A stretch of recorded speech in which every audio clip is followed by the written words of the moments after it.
drboycetv.com, the home for intelligent Black people. Today we're gonna try something a little bit different. Like I got my little girl here, Hi. little Tay Tay. How you doing, Tater? Good. Good.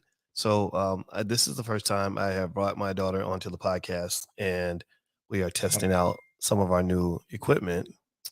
Yes, we are. It's pretty cool. You sound pretty crisp right now. Yeah, well, we can also use our NPR voices and talk like this. WMPR News. Yes. The mouth So- sounds are a must. So Taylor, tell me, what now? How old are you, Taylor? I'm 11 and my birthday is in 8 days. 8 days. That's a very big deal. Okay, and I see we got Booker Trey in here and Silvestre Solamo, and so here's what. Now let us know. Can you hear us? Okay, do we sound good? You talk a little louder. Yeah. I can't even hear you. You can't hear me? Well, you know I can with this little fancy device. I can turn your headphones up. Is this right? Are you mic number 1? So Yes. like this, right? I make number 1. You're mic. I just turned you up a little bit. You can also. Hey, Trenton Press and this. Demetrius, can you guys hear us? Are we coming through okay? Give us a yes. Shout out the city that you're from. Let us know what city you're coming from. And there's literally no purpose to this podcast other than... Also, you can call in and talk to us, actually. Well, actually, they can't call us. We got to call them. Oh. So, you know what, Janice and Dee Dee, here's what we can do. We can call you. I still don't know how to take the calls yet. I still got to figure that part out.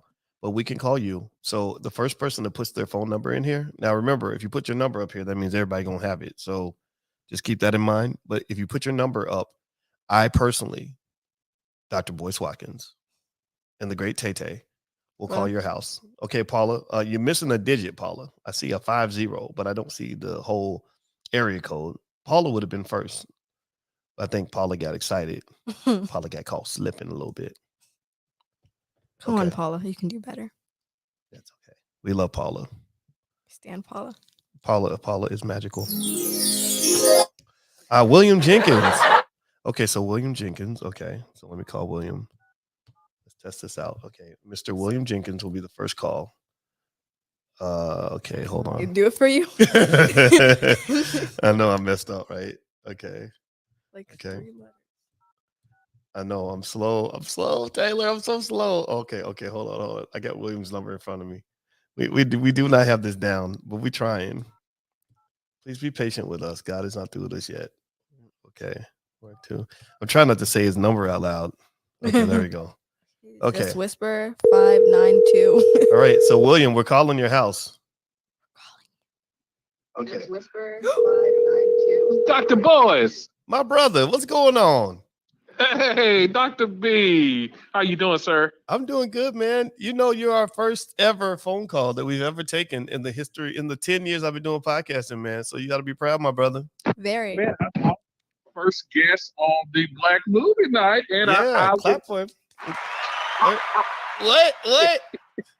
So where you at, man? What city you live in? Man, I'm in Nashville. Nashville, Cashville, Yes, Tennessee, as young buck used to call it. Tennessee. Well, let me ask you, man. Did you have like a question or a comment or what's on your mind, man? Well, I wanted to pitch you, Dr. B. You know, one of the things that you've done as a filmmaker, and I want to say this to you publicly. I want you to think about executive producing a product or a project, and anybody can steal this idea because I want to see it done. Typically, we have products and projects and films where a guy sold drugs and then he started a record company to talk about selling dope. whoop that trick. That trick. But what would be really interesting is if you did a semi-autobiographical project about a guy from Kentucky who worked 2 full-time jobs and got 2 undergraduate degrees at the same time. Whoa. And became a tenured professor. I don't know that guy. I don't know anybody like that. Dr. Now Boyce, you're talking crazy. I wonder who. Yeah. Fictional character. So clearly fictional because we know Black people don't read.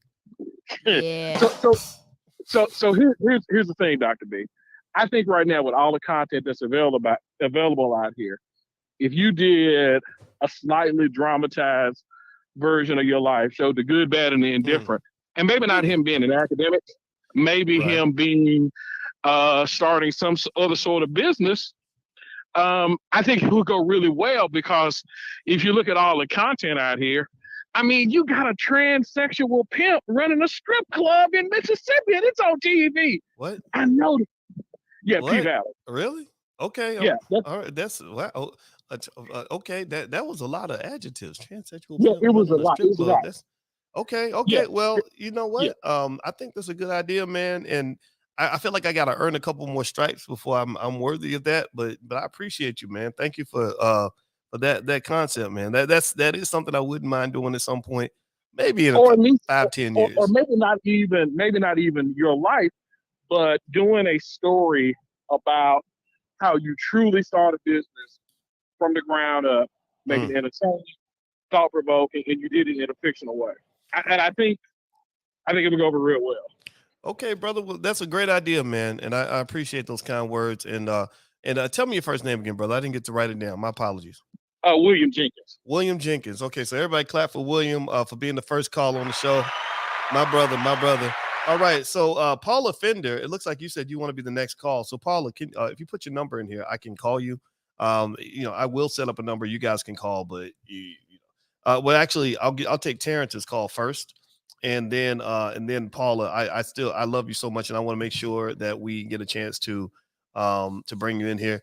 And also, just as a personal warning, I see somebody mentioned also that there's someone out here impersonating me with fake Facebook pages, and I want you to know that that is not me. So if you see that person and they hit you up, block their account and just let them know they ain't nothing for trying to rip off black people. So let's go get them. So be careful. I don't want you to lose money. All right. So let me see. I see Terrence here. There we go. Terrence Dunaway. So give me 1 second. I'm still getting used to the system, but I'm gonna try to call Terrence Dunaway.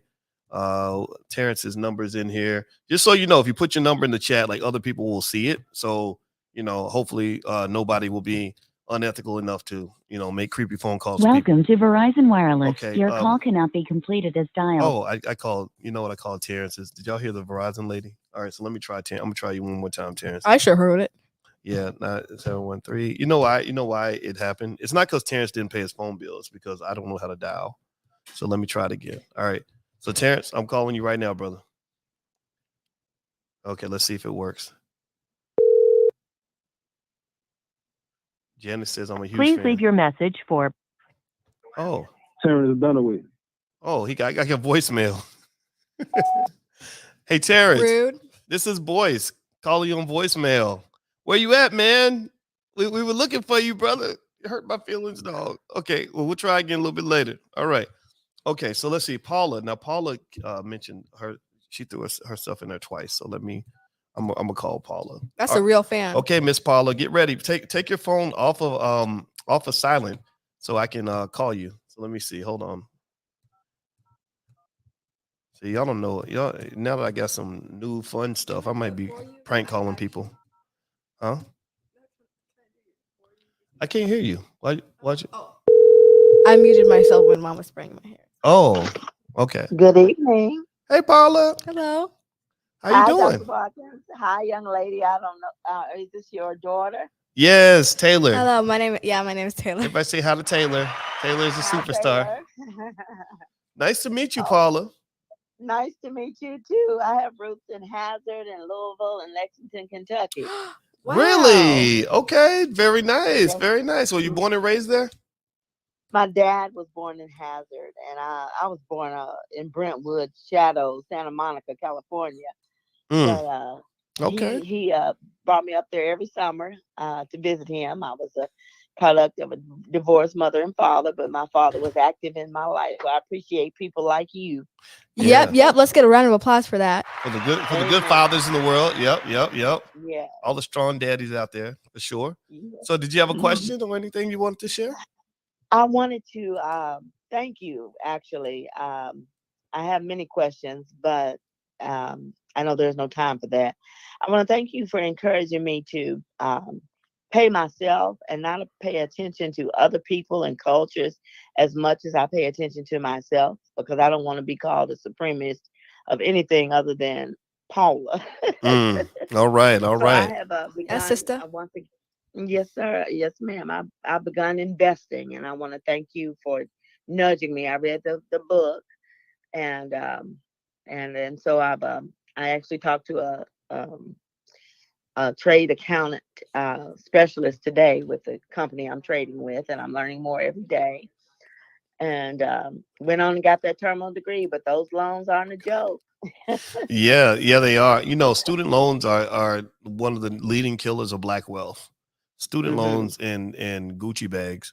But but Yeah. overall, my daughter did that. She's making fun. But yeah, but student loans are really seriously, Paula, like that. That's just the you know, debt is not bad. Like a lot of people think that debt is bad because they've had bad experiences with credit cards and student loans, but debt can be really good, but it has to be the right kind of Hmm. debt. Student loan debt Yes. is it's a waste because it'd be one thing if they really taught you how to go out and make $1 million, or they really taught you how Yes. to go out and, you know, really make yourself financially free, but they don't. They teach you how to kind of just be a slave for somebody else. And you know, and I I, made you know, the first. oh, go ahead, I don't please. mean to cut you off, No, but that's okay. the first job I got after I graduated with my PhD in rhetoric and professional communication was on an HBCU campus, and I got my first bill from the feds. It was more than a house note in on the east or west coast. I'm like, how am I going to do this? Wow. And so I signed up for something that's called income driven repayment, and Mm. they do allot it to what you make a month. And I think you only have to pay on a loan for 10 years, I think. And if it should be paid off in 10 years. That's what I learned about it. Mm. Well, you know, But I'm still on that deferral. yeah, well, you know, student loans are just that thing that a lot of people are struggling with. And so you're not by yourself. And I think at some Hmm. point they're just going to give up. I think they're already kind of giving up. I know a lot of realtors Hmm. don't even Yeah, look at your student loans anymore. What are you going to say, Taylor? they're just Yeah. teaching us how to be a slave to society to follow their expectation. If you want to change, it starts with you. Generational wealth is very important. Yes, it Yes, is. Right on, right on. Yeah, that's right. well, I really enjoy meeting you, Miss Paula, especially I since you have enjoy meeting you too. Kentucky connections, and I appreciate your kind words and keep doing great things, sister. I do see you in the chat on a regular basis, and I want you to know I appreciate you very much. Thank you. I appreciate you too. Y'all have a great weekend, okay? You too, ma'am. You too. Everybody clap for Paula. Strong black woman in the building.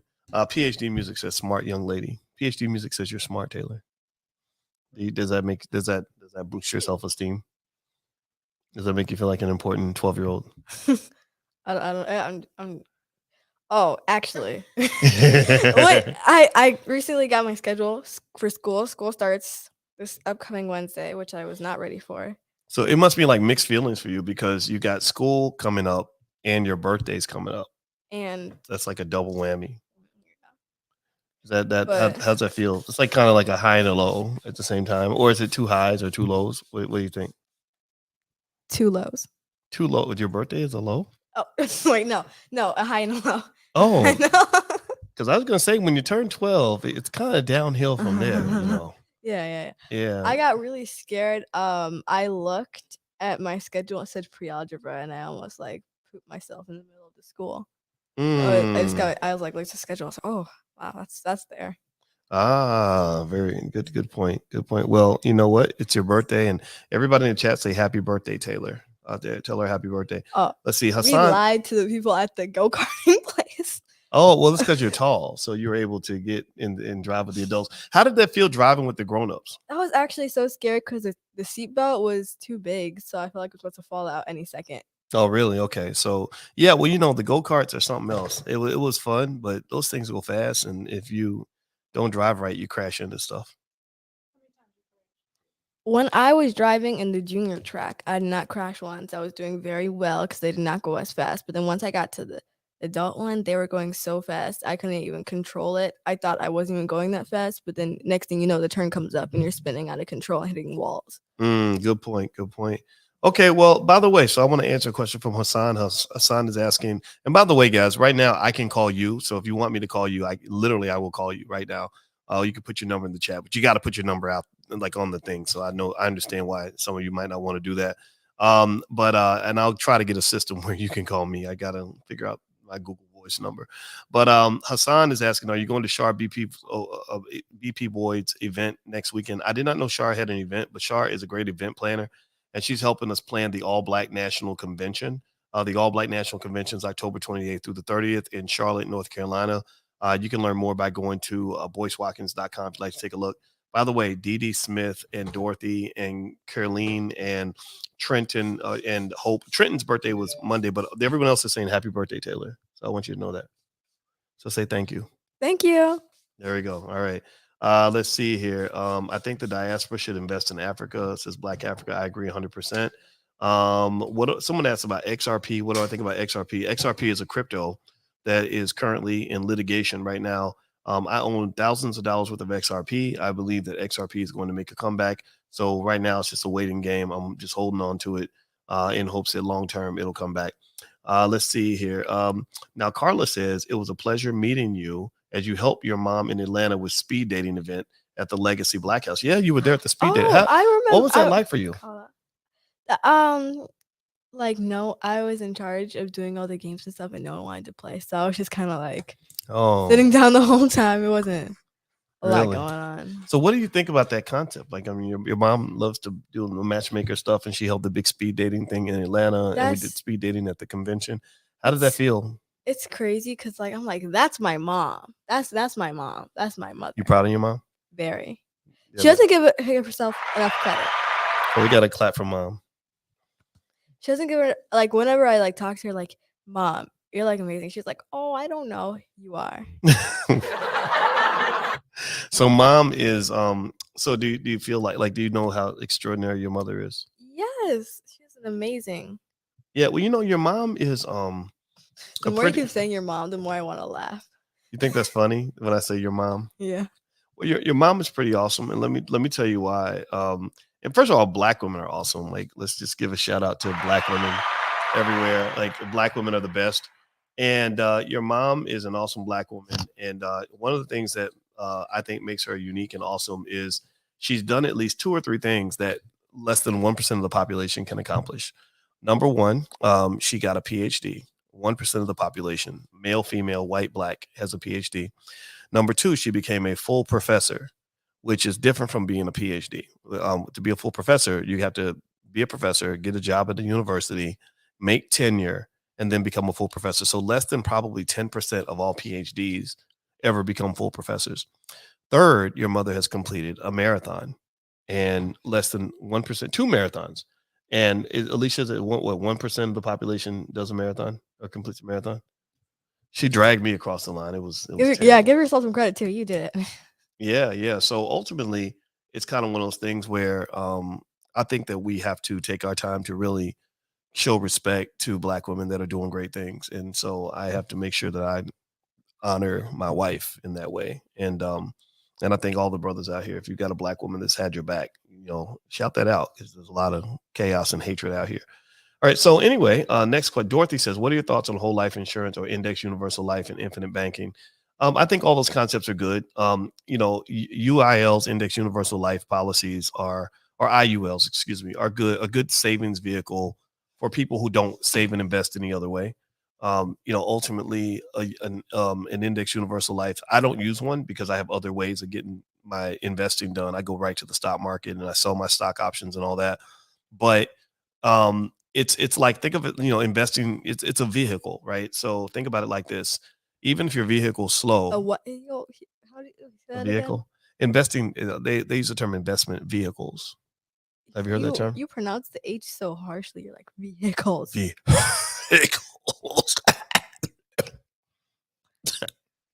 How's that? Is that better? Yeah. Okay. So investment vehicles are, it's like a vehicle for a car. Like, you're driving to the land of wealth, right? So even a slow car is better than walking. And the thing is, it doesn't matter if you're driving a fast car or a slow car, as long as you're not walking, right? So it doesn't matter if your investment vehicle is good or bad, as long as you have one. If you have no vehicle, that's when you kind of stay broke. So Janice wants to know, Alicia, are you going to do more speed dating events? She said, especially in the New Jersey area. We don't have anything planned for New Jersey, right? But we are going to do speed dating at the All Black National Convention, and which went really well. People are hooking up and Keisha's getting married. Keisha Ravenel met her husband at the convention. I'm super proud of that. Hey, Quincy. The kids are all looking at us. Boyce is live. He's doing. Yeah. You want to come say hi? You have Oh, to go. Give me a couple minutes. Can I have 10 minutes? I'm getting my hair done right now. If you didn't know. let's see. Okay. Al Houston says, Dr. Watkins, how are you doing? Thanks for the information you always provide. We're supposed to have a conversation. You said DM you. I never heard anything back. Yeah, Al, I don't ask people to DM me like that. So yeah, if you got a message from a Boyce saying DM me and let's talk personally through text chat, that's not me. There are imposters out there that pretend to be me. So I want to let you guys know. I mean, these people are good. They will copy. They have pictures of me and my wife on the Facebook page, and they copy every post I make, and they pretend to be me, and then they start messaging people and saying, hey, I'm Dr. Boyce Watkins. Would you like to talk? And then people start talking to them, and they really get real money from people. I met a lady at the Power Networking Conference who said she just lost $1,500 from this fake guy. And I've heard people lose $5,000. And I just want everybody to know, like it's really bad out there. So don't believe the hype when you see people, throwing stuff out there like that or DMing you and all that stuff. Are you gonna play the scary music? There we go. That's the scary music. Oh, that's okay. You did good. You did good. Okay. So let's see here. Val Hill says, I'm just getting started in the stock market. I'm interested in your options class, but I don't have 100 shares of anything yet. Would you recommend I wait? Well, Val, the first step toward really understanding this kind of thing is to get the knowledge first. There was a lot of knowledge I had about various investing styles and everything else before I even had the ability to actually execute on it. And so what I would say is whenever you feel comfortable, we are doing the options training on how to generate income with stock options. So one of the things that we're going to do is allow the students to come together and form investment groups and pool their money. And also we train you on how to form a family investment club so you can pull together with your relatives and buy 100 shares. And also remember, there are some shares that are less than $10. So you could buy 100 shares for, $700 or something like that.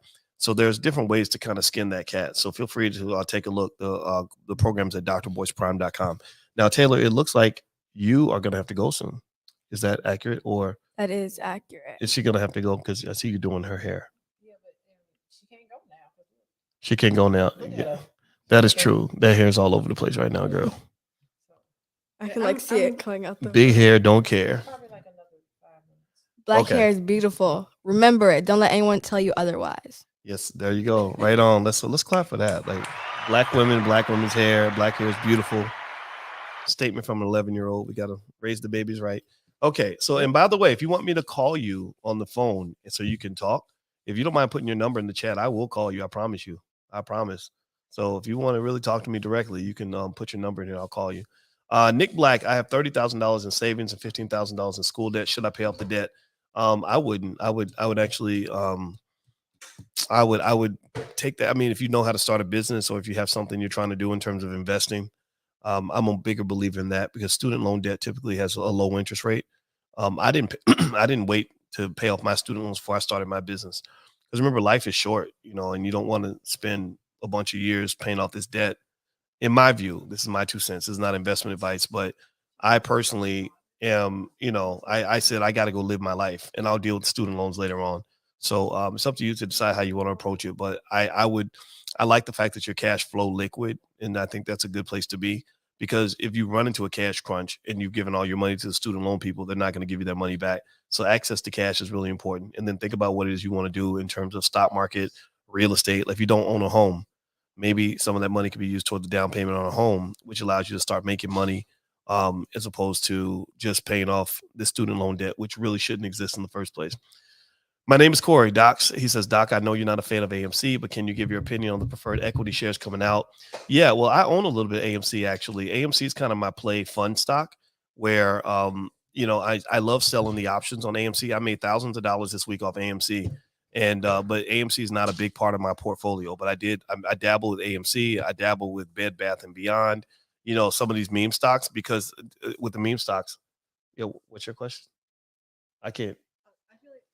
I feel like we were talking about this in the car. We should talk about Roblox and how that's been going. Oh, Roblox. Yeah. You were telling me that you play Roblox, and I was telling you that Roblox is a great stock. It is. It's a very good stock.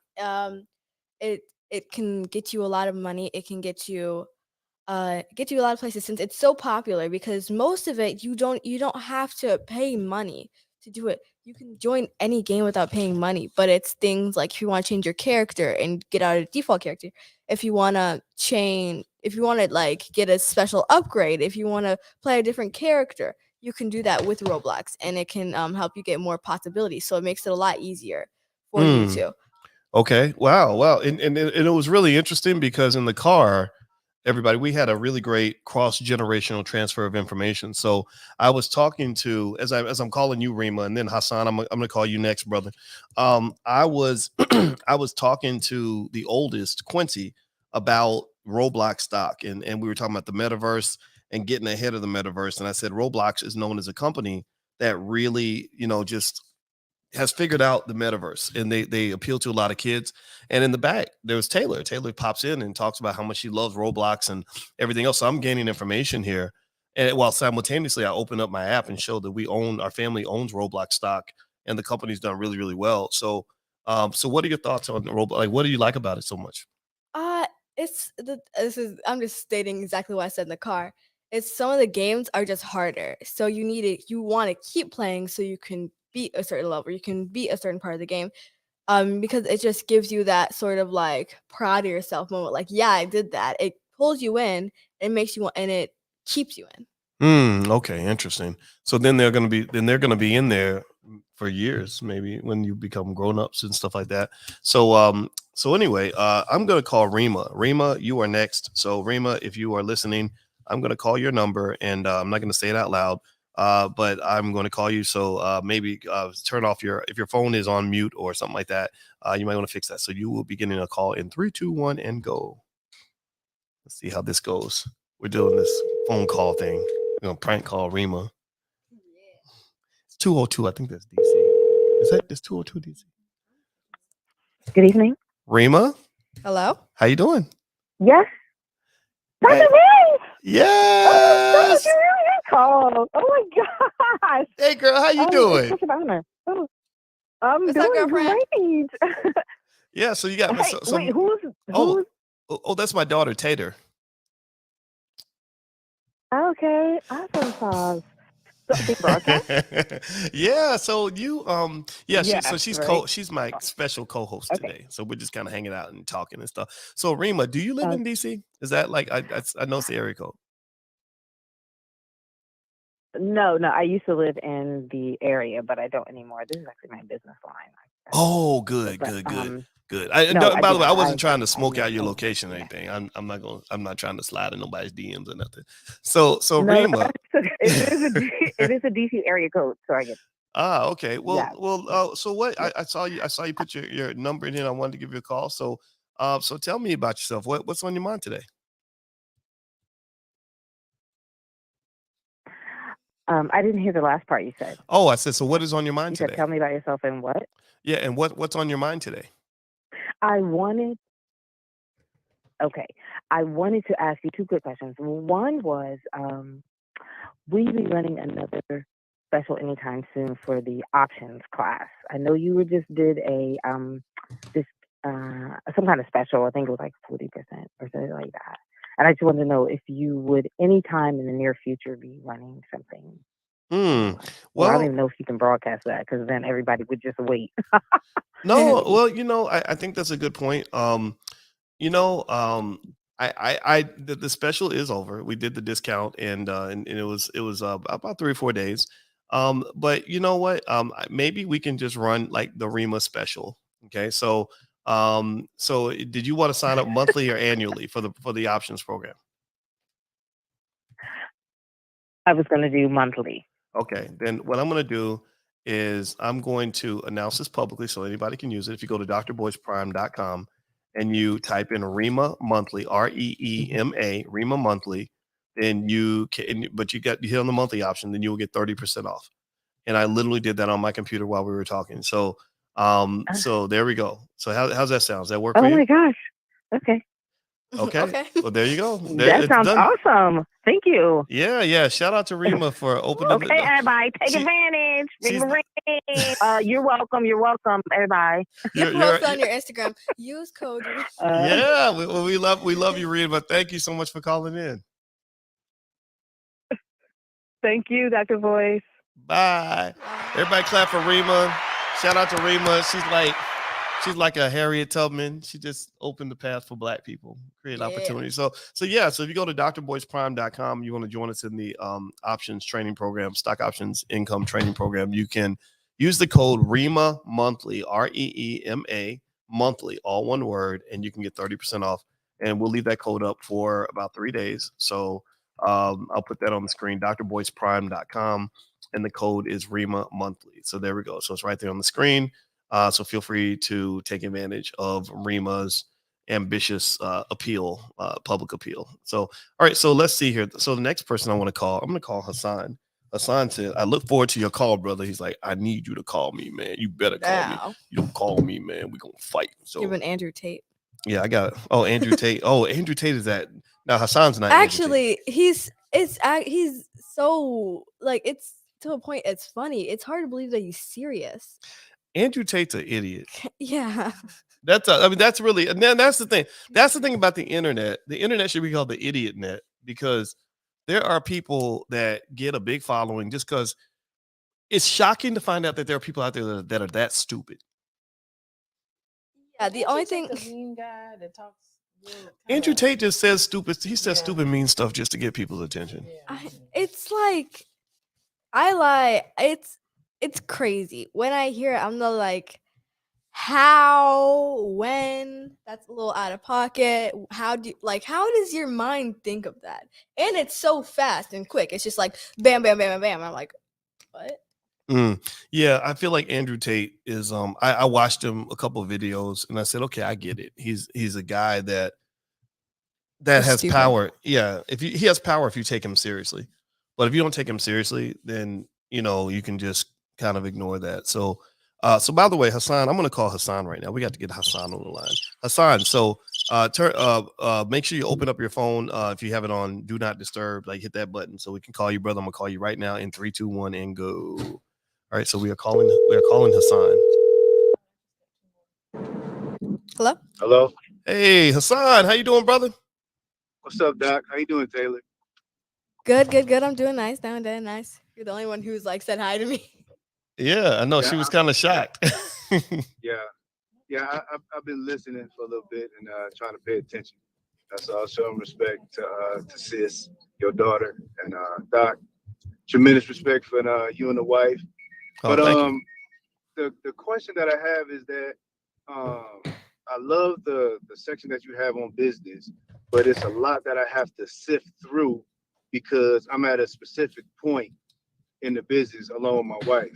I ain't trying to, get an easy shout out, but on my business, but I'll send it to you later. We spoke about last year. It's called Espresso Mocha Body Butter Cafe. Okay. We sell body butters and skincare and beard care with a coffee and tea influence. Nice. I like that. So some of the products is infused and some just influenced. But wait, let me ask you, brother. Did you and I meet? Did we meet in Joliet? Yes, we did. I remember now. I remember. You had a great business. I like your setup, man. I was very impressed. Thank you. That's I say 98% of that goes to my wife. She basically did our website. She filled out all the paperwork for the LLC, getting the EIN. She did all of that. So she about to quit her job right now and just focus on the business while I still work. I'm like an intern for HVAC, heating and cooling. But we had a point right now where we kind of like at a tipping point where our brand is good. We're on social media. We got the email hookup. The website is nice.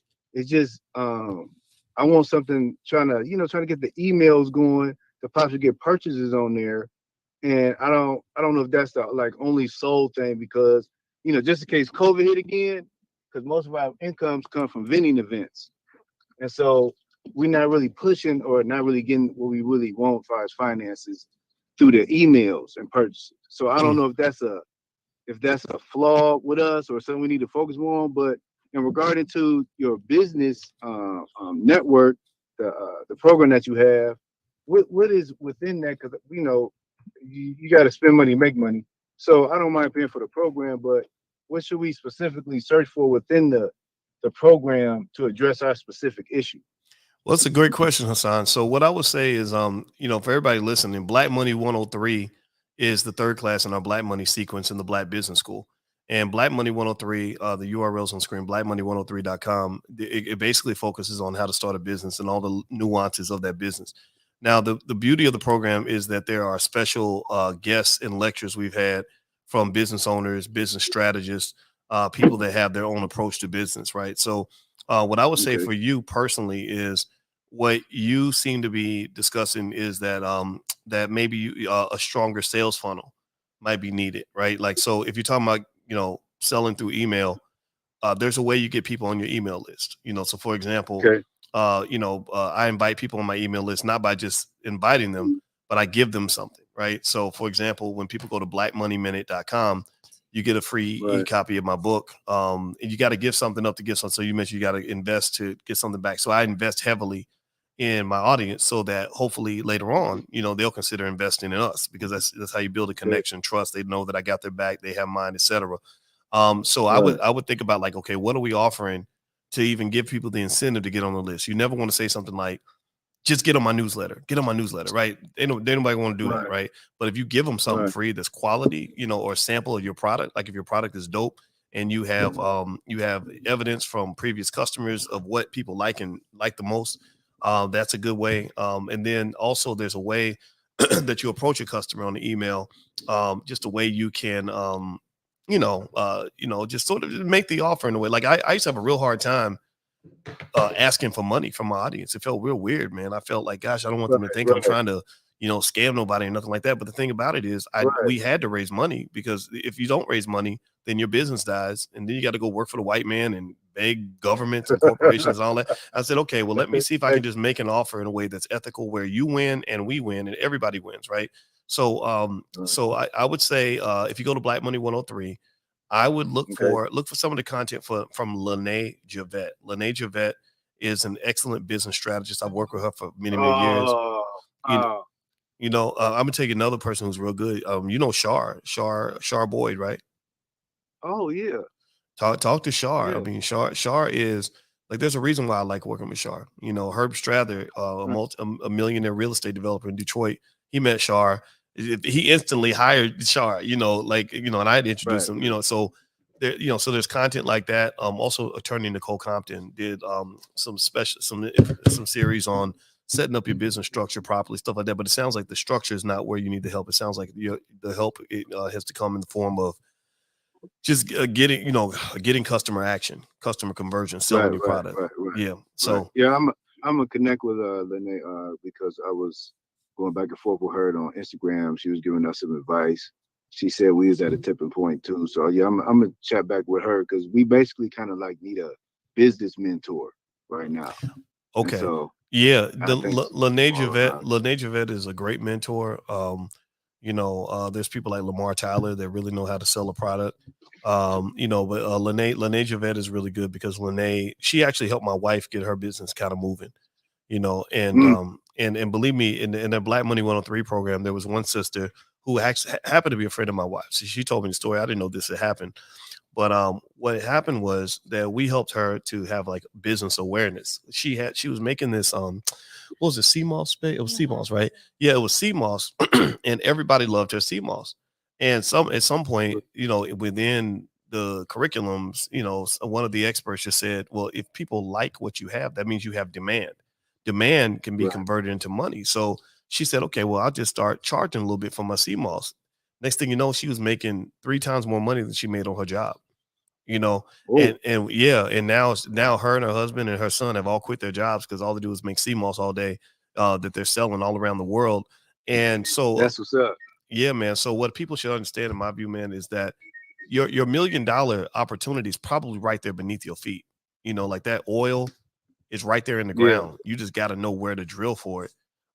You know, so it sounds like because you put so much energy into your business and your business is quality, and I'm gonna let you shout out your business so people can support you off this platform. You know, appreciate yeah, that $1 million, the extra 5-10 million is right there. It's a matter of just getting the right structure. So Lene Javette is that's the person I put my money on. Why don't you shout out your business, man? Give your website so people can support you. Okay, it's Expressive Mocha Body Butter Cafe with the X. So it's X PRESSIV, then, you know, Mocha Cafe.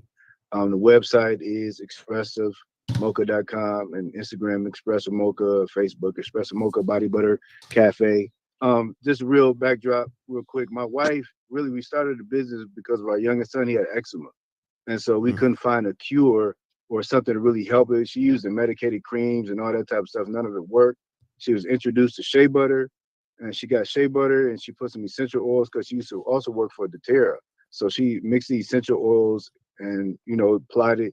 That was when he was 9 years old, and it hasn't came back. And so everybody was asking, like, can I get some? Can I get some? And she said, well, I'm giving out too much. I need to start selling it.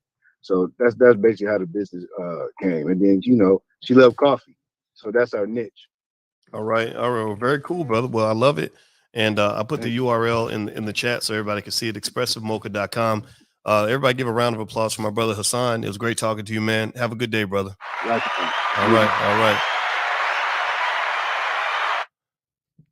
Now you have a question, Taylor? You're talking without using words. Okay, we're gonna have to wrap up because I have to leave. Oh, I was trying to tell you that. Well, how about this? How about you give me a hug and I'll just stay on the air and I'll answer a few more questions. All right. So why don't you say goodbye to everybody? Goodbye. That's it for me today. I know it must be sad, but I hope y'all have a great rest of your day. Remember, you're perfect. You're amazing. And that's it. Taylor out. Taylor out. All right. So let's clap for Taylor. God bless you, little girl. That's my Tater, and her birthday's coming up next week. So give me a hug, y'all. So whoever wants me to call them next, put your number in, and I will call you, and I'm gonna stand up and give my daughter a hug. So that's what this radio silence is for. So give me 1 second.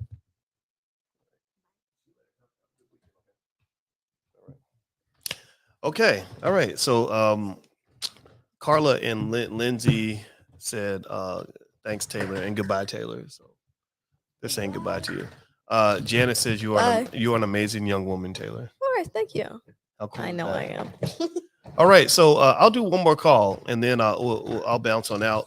And by the way, in case you just came in and you're wondering what the hell's going on, it is Boyce is acting a damn fool because he got some new audio equipment and wants to test it out. And I'm going to try to start taking calls in my podcast. Let me know what you think. I mean, is it better? Does it sound better? Do you like it? Do you enjoy it more? Give me some feedback on it because it's gonna, we'll change the format a little bit. So let me know what you think. Okay, Jagway, is that a international number? I see 0047. Yeah, that's a big number, Jagway. So I can't call overseas right now. Because I need to like figure this system out. So I apologize. But maybe in the future, brother. Maybe in the future. All right. So Rima says I was talking about Taylor. Okay. All right. So by the way, hit the thumbs up button, thumbs up, share, subscribe. If you have a question, I saw a question earlier and I'm going to scroll back up and find it. This was a question. Leandre says, Dr. Boyce, would you know of any Black Airbnb hotel owners who may be interested in purchasing reproductions of my art? I don't know, but isn't there a Noir B&B or something like that? You want to come in, babe? Put your headphones on. Come on in. My wife is coming in. So everybody clap for Dr. Alicia. Is it too loud? Okay. So you can turn it down. Here, don't. So I think your mic won. So I'm going to turn you down a little bit. No, I don't want to be turned down. I want the Okay. sound. Is that better? Is that better? Do you feel better? It reminds me of how loud things need to be for you to hear it. And it sounds too loud for me. So. Too loud for you. Okay. All right. Okay. All right. So now my wife is here. Can you hear me now? Yeah, now I can. Now my mic is on. Yeah, I didn't. Off. Okay. Oh, yeah, we gotta learn this switchboard, don't we? Yeah. Yeah. Okay. So my wife is here. Say hi to Dr. Alicia. Hello, everybody. Okay. Science says, call me. I would call you, brother, but I don't see your number. And then someone says, did you see my question? No, I see you asking me, do you see my question? So if you have a question that I missed, just make sure you repeat the question. Because if you say, did you answer my question? I'm going to say no. Oh my God. I remember Which means I answered your question. I remember years ago, you would go live on IG and I would have to call out the questions. It was so stressful.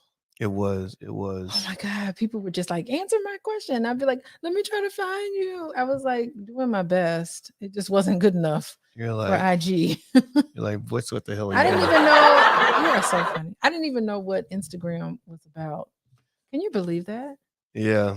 She was late to the party. I have no social media presence. Oh, and I see Roderick's question. I did see Roderick's question earlier. I'm gonna put it on the screen.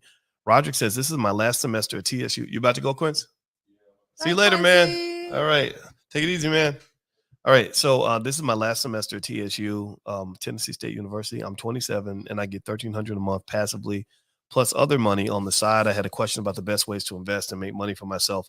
I think the best move to make is figure out is to buy yourself out of a job, because you need income, and income of about maybe, I don't know, let's say 5,000 a month, 4,000 to 5,000 a month, to be able to have your freedom. Like the difference between freedom and slavery is about 4,000 to 5,000 a month. So I would kind of ask myself, what can I do right now? What can I learn, either low cost or free, that will help me to make that first move? And so I would be scouring the internet on ways to start a business, maybe listening to podcasts, maybe like this. I'll start taking more business related questions, things like that. And just learning how to get that first initial step kind of going, and then maybe join some sort of healthy group that's going to show you how to increase your income. Be careful, because there's a lot of, MLMs and Ponzi schemes and just stupid groups out here, where a few people make money, but a lot of people don't. I'm more into the sound, solid business kind of approach. So I would learn how to start a business. And then at that point, you can generate some cash flow. Once you generate cash flow, you can put that money into things like real estate and stocks, which will allow your money to work for you. Okay. Next question is Devontae says, what made you get into stocks? Well, when I was 18 years old, I didn't have any money, and I went to college at the University of Kentucky. And they said, well, what do you want to major in? I said, I want to learn how to make money. Or I figure if I study money and learn about money, then somebody will pay me money to talk about money. So that was my 2 cents. Now, science says 631-30-9730. Okay. Sorry, brother. I don't know what that means exactly, but I think you're giving me a phone number. Maybe put some dashes in there or something. Maybe that'll help. If it's international, I'm not going to call an international number right now, though. What's the biggest suggestion for a 60-year-old single female? I think it depends on where you are financially. I would say that when you're over 60, you can't take as much risk as everybody else, but I wouldn't be afraid to take a little bit of risk, because most of the time risk gets washed away in investing if you're willing to just wait. So, for example, a lot of people felt like they were exposed to risk in the stock market in the last 6 months because they saw the market decline the way that it did. But that wasn't really risk, because a lot of those stocks that went down, they're coming back up now. And in fact, you could have bought more shares when the price was down, and you could have made a killing off this. I made a lot of money by just investing consistently. I told you all every single week on this podcast, I'm buying the dip. I'm buying the dip. I'm buying the dip. I'm buying the dip. Well, now that's paying off. Now the dip is over, or at least it appears it might be over. And some of those stocks are starting to harvest. And you think about it, you only waited 3-4 months for it to happen. It wasn't like you had to wait 5 years or 10 years or whatever, right? A lot of us will go to school for 4 years to make a couple of dollars. Why can't you wait 9 months, right? So just keep that in mind. Dr. Boyce, do you have a Forex course? Yes, we do. If you email support@theblackbusinessschool.com, they can guide you to the Forex class. In fact, that's the universal support line. We have a great support team with Amani and Micah and others that will take good care of you. And their job is to make sure that you're happy. So you can email support@theblackbusinessschool.com if you are curious about anything you'd like to do with the Black Business School. So PhD Music says, hit me up, Doc. I would, but I don't have a number in front of me. I just see you saying hit me up. So I don't have a number, brother. I would have called you, but Next time, if you want me to hit you up, just put your number next to it so I can call you. Go ahead, babe. I'm back. I had to go for a second. Anyway, did that caller say he was 27 years old and had $1,300 a month on passive income? Yeah, that's good. What is this? That's awesome. I wish he would call in because I'm real curious about how he did that. Well, maybe I can't even imagine at 27. Well, maybe it's like a university thing. Because remember, we had money when we were in grad school. I mean, they would give us like money in grad school. You didn't get a stipend? They didn't give you a stipend? Yeah, but I didn't have a lot of money. I mean, not money, but like $1,300 a month is not like a ton of money, but it makes a difference. Though it makes a difference. Honestly, I don't even know how I did it. I don't know how I got through college. I don't know how I got through graduate school. I know how I got through my PhD program because I had support, but I don't know how I got through those two institutions, University of Chicago and Indiana University. I'm not certain how I got through it. What did I do? I don't know. I don't know. I don't remember having a lot of money, but I don't remember like needing a lot of money. I just had just enough. But anyway. Oh, well, good for you. But I would have loved to have had $1,300 of passive income. I just don't know. I had a lot of money in grad school. I had money in college. Were you just borrowing money out the max? Well, I mean, I would get student loans because I made a deal with myself. What deal did you make? The deal I made with myself was that I would be patient enough to go to school for as long as I needed to go, but I wasn't going to torture myself. I was going to treat myself well as compensation for the sacrifice. Did you treat yourself well? Did you treat other people well? Like, both. I'm just curious. I mean, I think I did both. I think I did both because I think I'm a wonderful guy like that. But in general, to be honest with you, like I did, I didn't stress myself about, like, it's like if I want to borrow some money and have more comfort while I'm making this sacrifice, I'm going to do it. PhD programs are hard. I was studying 8 hours a day. It was terrible. Yeah, I was studying more than that. Yeah, because I'm not as smart as you. Oh, well, I don't know. That's I don't debatable. know if people realize, but like I remember we hung out while you were in your PhD program, and I just remember you just looked like you weren't stressed at all. No, I was very stressed at that time. You didn't show it on the outside. You didn't show. Now your dorm room looked stressed out, but it didn't you didn't outwardly. You didn't look like you were sweating. Every time I talked to you on the phone, it wasn't just like, oh my God, I got this paper due, and I don't know if you write papers in financial. Yeah, you do. PhD. You do write papers. Yes. Okay, I don't know what your program is like, yes. but I've written dozens of research papers. Yes. Okay, that's kind of how I was, but I remember just writing. I was stressed out in my PhD. Like if we hung out more while I was in my PhD program, I would just be like, I have a proposal due. I have this due. It was just, I don't know. You just seemed to be like just breezing through the program. And I didn't know that even at Indiana when we met that you were struggling so much. Well, I wasn't prepared. I didn't know, you had to know advanced mathematics, and I didn't know any advanced mathematics at the time. So, that's the pitfall of not having good mentors. You had a father that was a professor in your field. So I think that probably lets you kind of know what to expect. Well, he didn't help me with anything. It wasn't like I was calling him going, can you help me with this theory? Well, I think he did, though. I mean, a couple of times at Florida State, when you had trouble, there were people that knew your dad. There were people that, that legacy matters, I think. And then it may just be something super subtle, but I had nobody in my family that had ever done anything like what I was doing. They didn't understand it. They thought I was silly for being in school that long. It was a tough experience. I mean, but I figured it out. I figured out my place in the world. And so, but academia is not it's a tough place. It's kind of, I just think it's just so wonderful. I feel like your whole life, to some extent, I've had like a front row seat to your journey.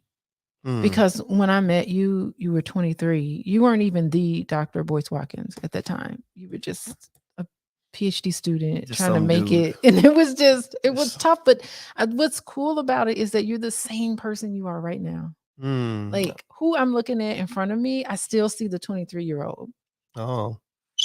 In terms of how you don't do that to me. But seriously, in terms of like how you act and your disposition, you have not lost yourself. Oh, well, thank you. I want to get to Dr. Vibe's question. Oh, okay.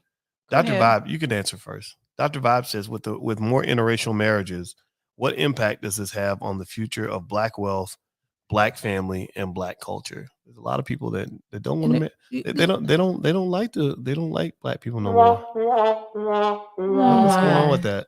You know, I think even with interracial families, those children are Black. That's so true. You ain't increasing the population of white people. Let's give it up for the 1 drop rule. 1 drop of Black blood. 1 drop of Black blood will take over your entire gene sequence. Yeah. Now, the difficult thing with multi-race children is their development of identity. They have to come to terms with the fact that you are both.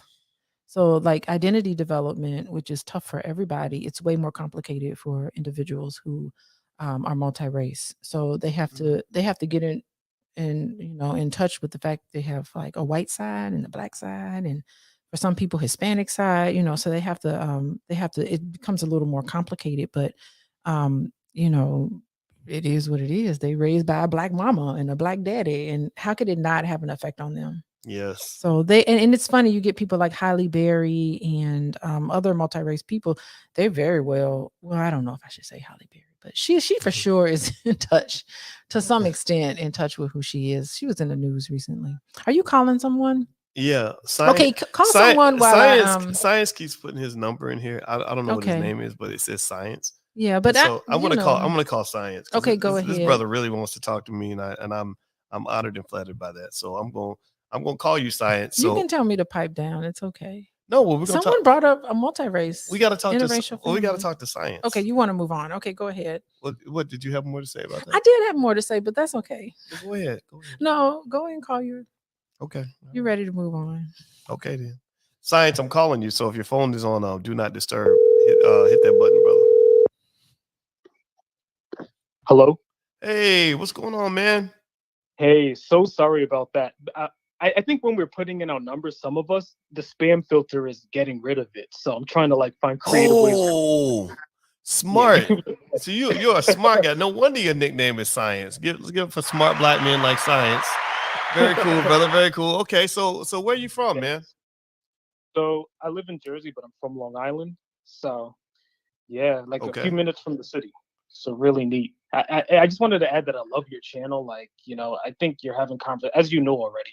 You're having very important conversations that people need to have, and it's not just a poverty issue, because I grew up in around a lot of middle class African Americans, and a lot of the issues are pervasive. Like spending on things like cars that won't increase in value and all types of things. So I just wanted to really thank you. Not that if you enjoy your car and you have the budget, that's okay, but just different budgeting things, like when you first acquire some type of money, you do stupid things. But I'm ranting on. I'm sorry. No, man, no, that's a great point. How old are you? You sound young. So 30 on the dot. 30 on the dot. That's a great age. I just want to say what he's saying. It makes sense. It's like Black people, when they get money, it's almost like I have to have this car, I have to have this Gucci this, and I have to be a certain way, and if you don't have it, I'm looking down on you. And I find that sometimes with a lot of Black people, bougie Black people, where they just feel like they get a little money, but then they act like they're just better than everybody. That's the part that kind of turns me off. You think it's linked to self-esteem, or linked to the fact that maybe you never had these things and you formed a craving, you grow up and you see luxury stuff and you can't have it, so you're saying to yourself, as soon as I get money, I'm gonna get me a blank. Yeah, because I think you're just compensating for your lack thereof. That's still in your mind. It's in your mind. It's like I have to accumulate all these things. I've seen people who's new money, they just get money and they have a ring on every finger. Why do you need a ring on every finger?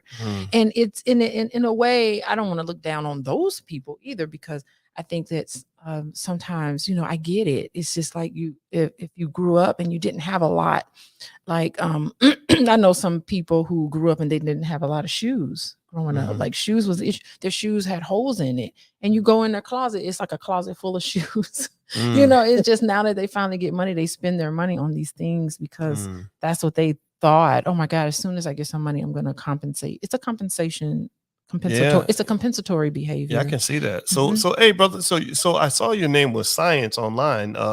Is that what I should call you, or do you have another name you'd like for me to call you? You can call me Science. Science, okay. That's what's up. And where'd your name Science come from? So I like science, even though that's not my field. Like I just like a lot of sciencey things, whether it's like chemistry, geography, just different. That's what's up. Yeah, science. that's what I You love killing that, me man. with science. Well, Remember that Yeah, song? that's what and that's what we all supposed to do as black men. We're supposed to be smart. We ain't supposed to be stupid. exactly. Yeah. And I agree with what you guys were saying, and that's why I'm so glad recently the term generational wealth is trending, and I see more people really valuing generational wealth and discussing it. So it's really helpful, and I think you were a big catalyst of it. Well, I appreciate it, man. Well, thank you for your kind words, brother. And it was great to meet you, and I'm glad I was able to play my part. Oh, thank you. Oh, and a few quick questions before I go. Yeah, Sorry to sure. cut you. That's okay. Oh, so the first one is about portfolio allocation. So in summary, I'm not going to go into each detail, but in summary, I'd say about 66% of my portfolio was invested, while the remainder is in some form of cash, whether it's like a bank account, just in cash. But what do you think is a good ratio to be invested in the stock market versus cash? Well, I throw real estate in there too, right? Because if it's just stock market and cash, then that means the stock market dips, and then you're kind of screwed, right? So ultimately, I would try at some point to get some real estate in there in the mix, but depending on the approach and based on your age, I don't really think you need to have more than 20% in cash, because if you have some safe, stable stocks that you own as well, the Amazons and the Googles and all that, that's almost as good as cash. Now, it doesn't mean those stocks can't get hit. They have been hit, but it's very liquid, right? So, and you're still getting that growth on your money. So, I don't personally keep a lot of cash, to be honest with you, because I've got so many things that are just as good as cash, and the market's been pretty stable for a long time. So I think 33% cash is maybe a little bit more than I would have. This is my opinion, right? This is not, it's all about a personal preference. I would say as soon as you can, like, think about your different income streams and your different asset bases. And the biggest rule of investing is just kind of spread your money out, spread your income streams out. So you have 4 or 5 income streams. You have cash coming from different places, in case something goes wrong, right? So you always want to be prepared and ask yourself, like, what if this went bad, right? And if you're not prepared, then you got to sort of position yourself properly. Okay, awesome. And that kind of leads me to my final question. So the direction of the stock market, and I know everyone has an opinion and no one can perfectly predict it, but so I know within the last, I think, 4 weeks, the stock market's been rallying, which is really good. My portfolio is, as you've mentioned, your own is really good. So that's really awesome. But I have a lot of concerns about it continuing. Just in summary, just because I know I overuse in summary, but because, like, I have a lot of issues. Like, I know we had a good earnings seasons, but I wonder if companies can still compete with the higher interest rates from the Fed, because I know they're going to keep raising interest rates until they get us down to, I think, 2%. So it makes me kind of concerned that the stock market can keep it up. And also, inflation, even though inflation went down a little bit, and I know that they're going to stop letting oil out of the reserves in the fall, I think. So, Okay. So I know disposable incomes, they're Right. not really cost of living, with rents going up, and, the rates are going to bring housing prices up. So it makes me concerned about the direction of the stock market. I know in the end, like, the long-term trend is for it to go up, but Right. I wanted to know where you see the stock market in a year or two. Okay. Okay. All right. Well, so I'm going to answer that question as we head off the air, so I can bring in another person, man. But I want to say thank you, brother. It was great to meet you. And absolutely, man. So as far as the market, predicting the stock market, what I will say is overall I'm pretty optimistic about it. Now, remember, the optimism has to be cautious optimism, because you don't just have the things that you need to worry about. Inflation isn't down yet. Inflation's still pretty high, but it's on its way down. People think that it is. They're seeing the price of gas and other things kind of going down. The producer price index is going down, which means it costs less to hire employers and get your supplies. But that doesn't mean it's going to stay that way. And the Fed's going to keep on hiking rates, which is going to slow down the economy. And so you've got some things out there to worry about. If corporate earnings start to go down and consumers stop spending, then that could be a problem. Now, the other thing you got to think about is what they call black swan events. And black swan events are just things that you don't even know could possibly happen. Another war could break out if the U.S. and China just start going at it over Taiwan. Well, that can, that's going to body slam your stocks. So generally speaking, whatever you're doing, you want to have a portfolio where you're protected as much as possible against possible downturns. So, for example, when I talk to the students in the options income class, we talk about the use of put options as a way to protect against downside. And that really came in handy for me because Roku was a stock that I bought a lot of shares in, and Roku just went way down, but the put option saved me. Same thing with Novavax, right? So ultimately, whenever you're invested, in my view, you always want to say, what could go wrong? And then when things do go wrong, you want to ask, well, what could go right? So then you get positioned in advance for what the future may hold. That's the idea. You don't get positioned while it's happening. You don't prepare for battle while the battle is happening. You prepare for battle before it begins. But I'm optimistic. I think there's a lot of reasons to believe the market may have bottomed out. And there are a lot of experts that are saying you should buy this rally. That's what I believe. It's not investment advice, but that's what I'm feeling right now. All right, so let's see here. A-Day says, what's the best way to start investing in stocks? Where should I begin? Well, first thing you can do is if you go to blackmoneyminute.com, you can actually get a free e-copy of my book, How to Build Wealth by Investing $5 a Day. I give you a method that is so simple that a child can do it, that child could become wealthy. I want to challenge everybody to retire your kids. Retire your kids. And it sounds crazy, but you can do that. You can retire your kids. You can put your kids, if you invest $5 or $10 a day, which is about $150 to $300 a month, less than a car note, in the stock market, in the S&P 500, and you do it consistently from the time your child is born, and you don't sell those stocks, then you can effectively retire your child. So don't just retire grandma, retire the babies too. So go to blackmoneyminute.com. The book is right there. It's totally free. You can download the ebook right now and get started. It's very easy to do. So my wife is here. She has something she'd like to say, I'm sure. Would you like to? I know stocks and stuff kind of bores you a little bit. Did you? I don't want to say that because then it sounds like I'm not supportive. But no, it's just not my thing. Like, okay, I do max out my 401k. I have a job. Right. And my university matches, a good percentage of what I put in. So I do max that out. And I have like 20%, 20% I'm investing, boys.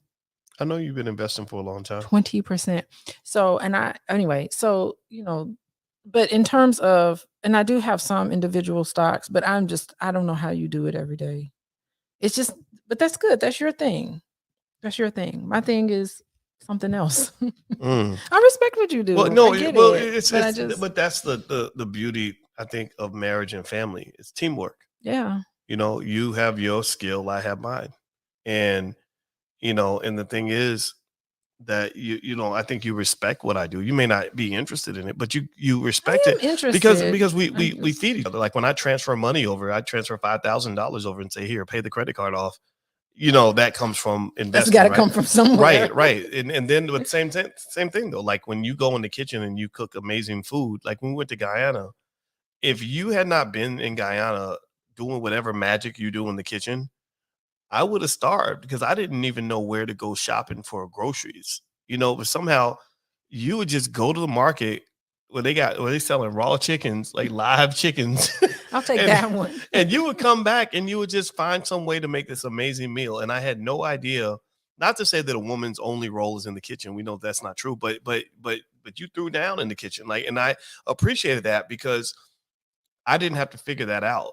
Well, I was interested in your health. I was interested in your health and making sure that you were functioning properly in terms of your high blood pressure, and you were like maybe 30 pounds heavier than you are now. I want to say 20 or 30 pounds heavier, and there were some issues there. But I think I think you don't have to shoulder it all on your own, Boyce. When I retire, I'm gonna be we'll be good. Yes, we will. So yes, we will. You'll be good. Nick Blick sent me a question. He said, He said, "Can you answer my question?" That's like the worst. Nick, I love you, man, but that's not, stresses me that's out, not though. well. That's not a good question to ask because then I'll be like, I didn't see Nick's question, so I don't know. But I did find a question from Nick, so I'm gonna answer Nick's question. He says, "Do you remember how you were able to study for long hours? Any tips? You got any tips from Nick on how to study long hours?" Study long hours? Yeah. What I would do is I have a little bit. I think Gee. I got a little bit of ADHD. So what I would do is I would study 45 minutes at a time. And then I Really? would take a mental break. Yeah. Because I just read an article the other day that said that if you're thinking really hard, it drains your brain. It makes you sleepy. Mhm. Well, it all depends on what type of study for me. If I got a lot of reading to do, I would just reserve that for when I wake up in the morning. You know, sometimes I would do reading or like at night. If I had like when I was taking all those stats courses and I needed to have a master's degree in statistics, boys. That's another Mhm. thing we don't talk about. But Talk about my certificate oh, in measurement. And I'm a parametric statistician. that's I'm cool. actually a methodologist. I'm That's not cool. even using that degree very well. Well, no, but But I am. I think understanding statistics is good. And Yeah. I completed the requirements for a statistics master's degree at Kentucky. There you go. What? Yeah, but I got my degree. My formal degree was in math, but I took all the classes to get the degree in statistics. I got really high up into, but it all depends on what it is that you're studying. For me, it depends on, and if I had to write something, I had just a process of writing. How I wrote was I would read. I had to actively read, so I would read and do outlines at the same time, putting my thoughts down. So I would do like a bunch of different things at once, and then once I had all my thoughts down on paper, then I would go to sleep because I know sleep is such a great integral kind of way for your subconscious to kind of order your thoughts. I'd wake up in the morning and then I would order my paper and then I would go to sleep. You know, I would do something else or some other task and then come back and then the paper would just come to me. I would just like write at a time where I was uninterrupted. So it all depends. My process wasn't as formal as yours. Yeah, mine was very formal. Yours, I what was your just process? I just do short blocks. I'll do something until I get bored and then do something else. That's it. That's how I do stuff now. I literally live my life in 20-minute chunks. Yeah. Like because that keeps everything interesting. Because I don't like tasks that are going to take hours and hours and hours to do. I'd rather chop it into pieces and again, I think I probably did have ADHD or something, but that's my coping mechanism. I mean, you were able to compensate for whatever. You knew yourself. You knew how you learned and you knew how you studied, which I think is so important. Yeah, your process is way different from mine. Like, yeah, I'm big with due dates. So you know how I am. So I'm like, I find when I'm studying for something, I don't even understand. Like Quincy does it. I'm like, Quincy, when's your test? He was like, I don't know. When I go to class, they'll tell me. I'm like, what? You need to put on the first day of class, I put all the dates. I'd put all of them in my planner when everything was due. And then I would count back. So I was always looking ahead to see when something was due because I hated cramming. And I didn't like that. So I would always maybe I was a little bit nervous, a nervous studier. I just didn't want to be like thrown off, like, oh my God, there's a test tomorrow, I'm not ready. So I always tried to like prepare for things. Well, let's move to the next question. Oh, okay. I'm sorry. Am I going too long? No, that's okay. That's all right. I'm sorry. I'm not used to this. Well, that's okay. I want to make sure we get to El Hodge's question. Oh, I'm sorry. Okay, go ahead. It's for you, actually. He says, what books is your wife reading? Oh, I gotta get my list. I'm reading this book, The Psychology of Stupidity. I know a lot of stupid people that need to read that book. But the thing is that there are a lot of intelligent people who are stupid. And it just tells us that on some level, all of us are kind of stupid. We make stupid decisions. We make dumb decisions. It's really about the psychology of behavior. I own that. Yeah, it's a pretty fascinating book. So I recommend that, The Psychology of Stupidity. I'm going to finish that in a couple of days. I'm almost at the end. Okay, very cool. Boyce, I didn't meant to tell you this. I'm reading 22 books in 2022. The funny thing is that when I finished The Psychology of Stupidity book, I only got 2 chapters left. I would have already reached 22 books. Wow. That's crazy. But I still have books on my list, so I'm going to just finish them. Let's give it up for smart Black women. Way to go. Yes, 22 books. You go, girl. You go, girl. What am I You know what? You know what's so funny? I put up this meme. I put up a meme image of you and I just said, I just believe in giving Black women their flowers when they do great things. And so I said, my wife told me her goal this year was to read 22 books. And I said, I really love that about her. And it's so much better than if her only goal was to get 22 Gucci purses. Right. And there were people who got offended. Some people got offended, maybe because I didn't say it right, but they were offended. Well, they were like, well, why can't you have both? Why can't you read books and get Gucci purses? Oh, that's a good point. And what I did was I kind of came back and said, I never said that you can't do both. I said, if her only goal was to get 22 Gucci purses. So I wasn't talking about people that like Gucci purses and Coach and all that. Like, you have a Coach purse and you got Toomey bags and all that. I was saying that I like the fact that you feed. I don't have a Gucci bag though. What's you up don't, with that? You don't. But we have luxury cars. You know what I mean? Like it's not like we don't like nice stuff. And I think it's real clear to explain that.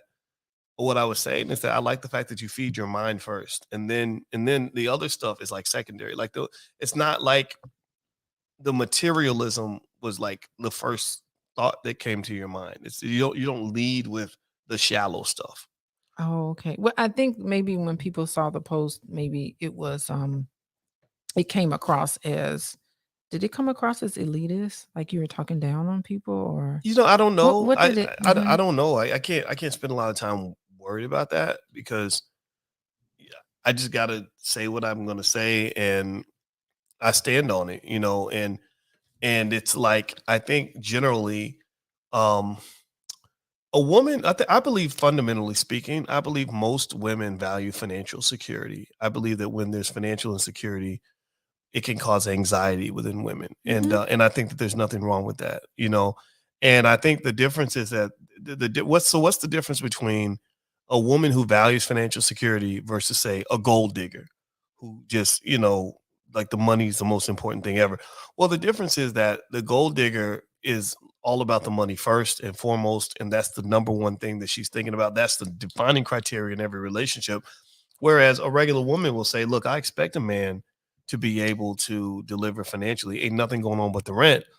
But she's more well-rounded about it. She's more subtle about it. So in a way, I think about it like men wanting sex. Women know most men want sex. A man ain't got to tell you that he's looking at your booty or that he's thinking about getting you in the bedroom. Women know that. Women ain't stupid.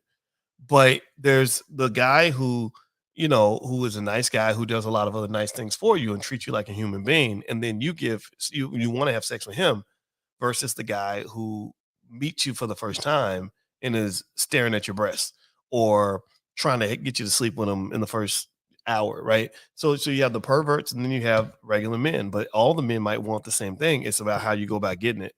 So I was kind of explaining that I think it's okay for women to look at a man and say, hey, that man has some money, he has some resources. I think that'd be nice to be in that situation, to have that life.